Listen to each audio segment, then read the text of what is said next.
Naging kapansin-pansin sa mga manonood ang hindi paglabas ni Vice Ganda sa It's Showtime dahilan upang umani ito ng iba't ibang reaction at espekulasyon sa social media. Gayunman, ayon sa mga ulat, walang kaugnayan ang kanyang pagliban sa kasalukuyang isyong kinakaharap ng programa sa MTRCB. Ayon sa isang source, matagal nang nakaplano ang bakasyon ni Vice sa Vietnam kasama ang ilang malalapit na kaibigan.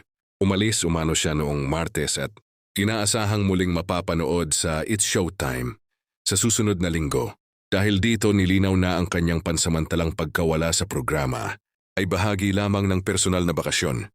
Kasabay nito, naglabas ng opisyal na pahayag ang MTRCB kaugnay ng isinagawang conference kasama ang mga kinatawan at legal counsel ng It's Showtime, pati na rin ng ABS-CBN, GMA Network, Zoe Broadcasting Network, Dirmiao LTV.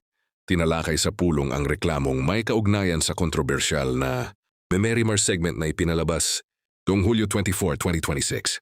Ipinaliwanag ng MTRCB na nabigyan ng sapat na pagkakataon ang bawat panig na maipresenta ang kanilang paliwanag bilang bahagi ng due process.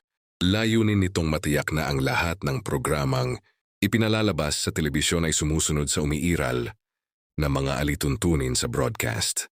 Isa sa mga napagkasunduang hakbang ay ang mas mahigpit na pagbabantay sa programa. Magtatalaga rin ng isang on-air compliance officer na agad na makakakilos kung may makikitang posibleng paglabag habang live ang palabas upang maiwasan ang mga katulad na insidente sa hinaharap. Sa kasalukuyan, patuloy pang sinusuri ng MTRCB ang lahat ng isinumiting dokumento, paliwanag at iba pang ebidensya. Hanggat wala pang pinal na desisyon, sinabi ng board na hindi muna ito maglalabas ng karagdagang detalye tungkol sa kaso.